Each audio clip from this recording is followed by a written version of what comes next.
अब तक अनंत सिंह की गिरफ्तारी नहीं हुई। होनी चाहिए थी गिरफ्तारी, 200% होनी चाहिए थी। और दूसरा, जो उर्मिला सिन्हा ने जो एफआईआर किया, नौरंगा जलालपुर की मुखिया है, उन्होंने भी कहा है कि विधायक जी ने हमारे घर पर आते ही के साथ गोलियां चलानी शुरू कर दी और मैं अपने पोते को लेकर, उसका छोटा पोता भी था साथ में, उसको लेकर बहुत मुश्किल से अंदर भागी जान बचा के। और वो अनंत सिंह देखिए, वो एकदम बैठ के आराम से लदमा में मूछ पर दाव लेके इंटरव्यू पर इंटरव्यू दे रहा है, लग रहा है कि नोबेल पुरस्कार जीत के आया है। कायदे से अनंत सिंह की गिरफ्तारी होनी चाहिए, एकदम कायदे से आर्म्स एक्ट का केस उस पर होना चाहिए, शस्त्र अधिनियम का। आप 8-10 गाड़ियों के साथ जाइएगा हथियार चमकाते हुए, आपको ये किसने शक्ति दी है? संविधान ने शक्तियां दी हैं। और देखिए, मैं दर्शकों को बताऊं भी, अनंत सिंह 5 साल तक जेल में था, बेउर जेल में, AK-47 के मामले में। इसको 10 साल की सजा मिली थी, इसकी विधायकी चली गई थी। किस सुशासन की बात करते हैं? बात पर करते हैं हम लोग, जीरो टॉलरेंस है हमारा क्राइम पर, यही जीरो टॉलरेंस है। अनंत सिंह कानून की छाती पर मूंग डल रहा है और कानून को उसे तमाशा बना दिया है। क्यों नहीं अनंत सिंह की गिरफ्तारी हो रही है? अनंत सिंह का एक बयान आया था, अनंत सिंह ने कहा था कि भाई मेरे एक व्यक्ति को गोली लगी, गर्दन में गोली लगी। अब सवाल है कि वो व्यक्ति कौन है? गोली लगना मामूली बात नहीं है, और वो तो आर्म्स एक्ट के केस की पुष्टि हो जाएगी उससे। और गोली लगी है ये बात, उसका नाम नहीं बताता है। अरे आपके साथ क्या था, आपको उसका नाम ही नहीं पता है। नमस्कार, द इंडिया टॉप देख रहे हैं, मैं हूं आपके साथ बिरजू सिंह। बिहार में सुशासन की सरकार और इस सरकार पर कई बड़े सवाल मोकामा गोलीकांड को लेकर कि आखिर पुलिस किससे डर रही है, अनंत सिंह के पीछे कौन है, सोनू मोनू के पीछे कौन है। इतना बड़ा गोलीकांड हो गया और अब तक गिरफ्तारी के नाम पर 0 सन्नाटा है। अनंत सिंह पर भी FIR हुए हैं, लेकिन अब तक पुलिस ने उनसे पूछताछ भी नहीं किया है, कोई गिरफ्तारी नहीं हुई है। सोनू ने, जो दूसरा गैंग है, सोनू ने थाने में सरेंडर कर दिया है। इन तमाम चीजों को लेकर बातचीत करेंगे। मेरे साथ बिहार के पूर्व IPS अमिताभ कुमार दास हैं। बंदूक बोलता था, सरकार नहीं बोलती थी, बंदूक बोलता था। आपको लगता है कि वो परिस्थिति एक बार फिर से बिहार में मोकामा गोलीकांड जैसी तस्वीर जो बता रही है? नहीं, वो तो अभी भी जारी ही है। मैं तो दर्शकों को बार बार बताता हूं कि देखिए, हमारे जो मुख्यमंत्री पलटू राम हैं, वो माफिया डॉन अनंत सिंह के आज्ञाकारी चपरासी बन गए हैं। पलटू राम एक तरह से अनंत सिंह की गिरोह में शामिल हो गए हैं। बाकायदा अनंत सिंह जाता है मुख्यमंत्री आवास में, एक अणे मार्ग में, बंद कमरे में पलटू के साथ गुफ्तगू होती है घंटों तक। फिर पलटू राम जाते हैं उसके गांव लदमा जाते हैं, वहां दोनों में वार्तालाप होता है। तो वो तो स्थिति है और बहुत बुरी स्थिति है। देखिए, ये जो कांड अभी मोकामा गैंगवार चल रहा है, इसमें आज का मैं अपडेट बता दूं दर्शकों को, 24 जनवरी का। आज सुबह में 2 बड़ी घटनाएं हुई हैं। एक घटना तो हुई है कि सोनू सिंह ने जाके पचमहला थाना में आत्मसमर्पण कर दिया, सरेंडर कर दिया, मतलब वो जेल जाएगा। ऐसे पुलिस कह रही कि हमने गिरफ्तार किया, जो भी हो वो जेल जाएगा। और दूसरी बड़ी घटना हुई है कि मुकेश सिंह, जो इस पूरे विवाद के केंद्र में रहा है, जो ईंट भट्टा का मुंशी था, सोनू मोनू की ईंट भट्टा का मुंशी, जिसके घर का ताला खुलवाने अनंत सिंह पहुंचा था, मुकेश सिंह के घर के आसपास आज सुबह सुबह फिर कई राउंड गोलियां चली है। तो आज की, अब तक सुबह की ये 2 बड़ी खबरें हैं, एक सोनू सिंह का सरेंडर और एक मुकेश सिंह के घर पर गोलियां। मतलब ये मामला अभी ठंडा नहीं हुआ, अभी मतलब ये मामला सुलग रहा, आग सुलग रही है। और इसमें पुलिस का देखिए सबसे बड़ा निकम्मापन क्या है कि अब तक अनंत सिंह की गिरफ्तारी नहीं हुई है। होनी चाहिए थी गिरफ्तारी, 200% होनी चाहिए थी। देखिए, इस मामले में 3 FIR हुए हैं पचमहला थाने में, 3, 4, 5 तीनों केस 2025 के हैं, 3 कांड है। उसमें 2 कांडों में अनंत सिंह पर को अभियुक्त बनाया गया है। एक तो जो प्रहलाद कुमार झा है, जो थाना प्रभारी है पचमहला थाना का, उसने अपने बयान पर किया है FIR, और उसमें तो बाकायदा लिखा है अनंत सिंह के बारे में कि इसने मेरे साथ गाली गलौज की, धक्का मुक्की की, और उसके केस में ही अभियुक्त है, सरकारी काम में बाधा डालने का और ये सब का। और दूसरा, जो उर्मिला सिन्हा ने जो FIR किया, सोनू मोनू की जो माता जी हैं, जो वहाँ की नौरंगा जलालपुर की मुखिया हैं, उन्होंने भी कहा है कि ऐसे तो पूर्व विधायक है अनंत सिंह, लेकिन लोग उसके विधायक जी ही कहते हैं कि विधायक जी ने हमारे घर पर आते ही के साथ गोलियां चलानी शुरू कर दी और मैं अपने पोते को लेकर, उसका छोटा पोता भी था साथ में, उसको लेकर बहुत मुश्किल से अंदर भागी जान बचा के। तो ये तो भाई इसका मामला हो गया, हत्या के प्रयास का मामला हो गया। पहले इसको IPC 307 कहते थे, अब तो बदल गया है, भारतीय न्याय संहिता सब हो गया है, कुछ नया होगा।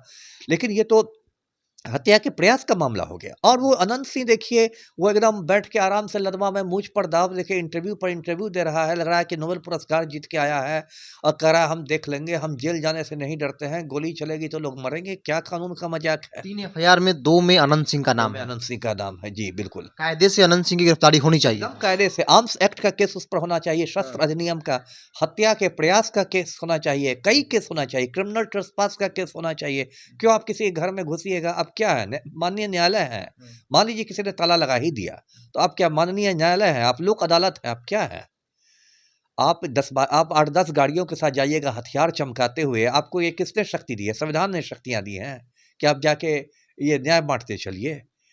तो ये तो मतलब खुलेआम गुंडागर्दी है और मतलब मुख्यमंत्री तो खैर उसके गिरोह में ही है।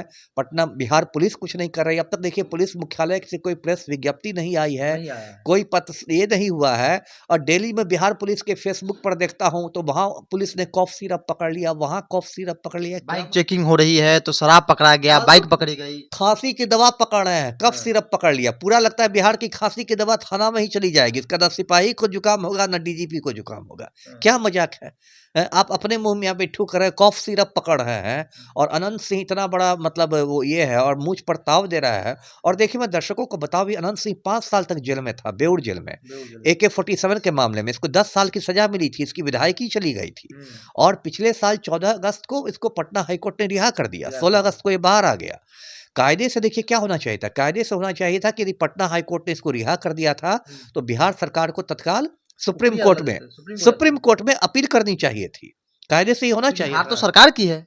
हार तो सरकार की है, केस तो पुलिस वालों ने किया था। तो लेकिन चूंकि वही पलटू राम का सुशासन है और ये वही मुख्यमंत्री हैं जो बात पर कहेंगे हम ना किसी को फंसाते हैं, हम ना किसी को बचाते हैं, कानून अपना काम करेगा। अरे आप तो फंसा भी रहे हैं, बचा भी रहे हैं। पलटू राम ने आनंद मोहन को छोड़ने के लिए, जेल से रिहा करने के लिए बिहार सरकार के जेल मैनुअल को बदल दिया, बिहार सरकार के कायदे कानून को बदल दिया। वो क्या कोई नेल्सन मंडेला है आनंद मोहन? उसने गोपालगंज के डीएम का नेशनल हाईवे पर खून कर दिया था, एक दलित जिलाधिकारी की हत्या कर दी थी।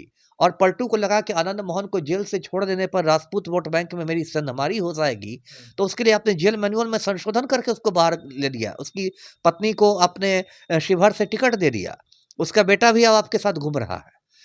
तो ये इस तरह से यदि मुख्यमंत्री माफिया सबके साथ उठेगा बैठेगा तो फिर आप क्या बात करते हैं? किस सुशासन की बात करते हैं? बात पर करते हैं हम लोग जीरो टॉलरेंस है हमारा क्राइम पर, यही जीरो टॉलरेंस है। अनंत सिंह कानून की छाती पर मूंग डल रहा है और कानून को उसे तमाशा बना दिया है। क्यों नहीं अनंत सिंह की गिरफ्तारी हो रही है? और आप शराबबंदी में देखिए 1 लाख गरीब गुरबा जेल में है। इतने गरीब लोग जेल में पहुंच गए हैं कि उनकी जमानत करवाने वाला उनका परिवार नहीं है, उसके बच्चे बिलट गए हैं। और बड़ा माफिया है वो मुझ पर ताव देके काला चश्मा लगा के एकदम बोले जा रहा है कि देख लेंगे, कर देंगे, गोली चलेगी, जेल जाने का डर नहीं है और कोई रेड नहीं हो रहा है, सब एकदम चुप्पी छाई हुई है। एक चीज हम आपसे जानना चाहेंगे सर, चूंकि आप आईपीएस भी रहे हैं, आप इन सब चीजों को बखूबी जानते हैं। अनंत सिंह का एक बयान आया था, अनंत सिंह ने कहा था कि भाई मेरे एक व्यक्ति को गोली लगी, गर्दन में गोली लगी। अब सवाल है कि वो व्यक्ति कौन है, कहाँ है? पुलिस को नहीं लगता है कि अनंत सिंह उसका नाम नहीं बता रहे हैं? पुलिस को अनुसंधान करना चाहिए, अनंत सिंह से पूछताछ करनी चाहिए, किसको गोली लगा? आप लाइए, गोली लगना कोई मामूली बात नहीं है। बात नहीं है, गोली लगना मामूली बात नहीं है और वो तो आर्म्स एक्ट के केस की पुष्टि हो जाएगी उससे। और जिस तरह से अनंत सिंह उसका नाम नहीं बता रहा है, गोली लगी है ये बात उसका नाम नहीं बताता है। अरे आपके साथ क्या था, आपको उसका नाम ही नहीं पता है? आप कह रहे हैं कि मेरा व्यक्ति था, मेरा आदमी था। इससे तो इस बात का संदेह पैदा होता है ना कि वो हो सकता है कोई फरारी हो, वो पुलिस की नजर में वांटेड हो, पुलिस उसकी तलाश कर रही हो, इसलिए आप उसको छिपा रहे हैं। ऐसी स्थिति में तो और ज्यादा अनंत सिंह से पूछताछ करनी चाहिए पुलिस को कि उसका नाम बताइए। लेकिन अब तक कोई पूछताछ तो हुई नहीं, दिख नहीं रही। वही मैंने कहा ना कि कि एकदम ये बिहार पुलिस का निकम्मापन है। और ये वही बिहार पुलिस है जिसने पिछले महीने 3 बार लाठीचार्ज किया बीपीएससी अभ्यर्थियों पर, जो कि इसमें से कोई गुंडा मवाली नहीं था, सब पढ़े लिखे बच्चे थे और एक शांतिपूर्ण सत्याग्रह कर रहे थे। तब आप वाटर कैनन छोड़ रहे हैं, लाठियां चला रहे हैं और हर सिपाही खुद को सिंघम समझ रहा है। लड़कियों पर बताइए पुरुष सिपाही लाठी बरसा रहे हैं, उस समय आप सिंघम बन रहे हैं। अब अनंत सिंह के सामने पूरा पुलिस मुख्यालय लगता है भींगी बिल्ली बन गया है, पूरी पटना पुलिस भींगी बिल्ली बन गई है। क्या मजाक चल रहा है बिहार में? लगता है कि ये सिलसिला थमेगा, क्योंकि दोनों तरफ से वही है, दोनों तरफ से चैलेंज किया जा रहा है। ये सरकार के लिए भी एक बड़ा चैलेंज है, पुलिस के लिए चैलेंज है। बिल्कुल, ये तो देखिए सरकार का इकबाल खत्म हो गया है, पुलिस का इकबाल खत्म हो गया है। 100 राउंड गोलियां चल रही है राजधानी पटना में, कोई देखने वाला नहीं। और ये बढ़ता जाएगा। आप देखिएगा जैसे जैसे विधानसभा चुनाव आते जाएंगे करीब, और खून खराबा होगा, ये खूनी जंग और बढ़ेगी। इसका लाशें गिनते गिनते पुलिस वाले थक जाएंगे। अब बिहार पुलिस का लगता है यही काम हो गया कि खोखा चुनो और लाश गिनो और पोस्टमार्टम कराओ। चलिए, मोकामा के कांड को लेकर ऐसा लग रहा है कि अगर पुलिस कार्रवाई अगर सही तरीके से नहीं होती, जो कि अब तक नहीं हुआ है, कई बड़े सवाल है। तो बाकी जो बाहुबली है, जिन्हें सत्ता का संरक्षण मिला है, जो सत्ता के साथ है, जो सत्ता के विधायक है, उनका मनोबल और ज्यादा बढ़ सकता है। अगर बढ़ेगा तो फिर आलम क्या होगा? यही होगा कि मोकामा जैसी कांड जो है अलग अलग जगहों पर आपको देखने को मिलेगी। बड़ी बात इन्होंने बताई कि भाई इस पूरे मामले में जब पुलिस ने मान लिया है कि अनंत सिंह भी इसमें गलत है, चूंकि एफआईआर में इस बात का जिक्र है, तो फिर प्रथम दृष्टया अनंत सिंह की भी गिरफ्तारी होनी चाहिए थी। अनंत सिंह से भी पुलिस जो है पूछताछ करनी चाहिए थी, जो कि अब तक नहीं हुआ है। बहरहाल आप क्या सोचते हैं? आप भी अपनी राय को कमेंट्स बॉक्स में रखिए। बहुत बहुत धन्यवाद।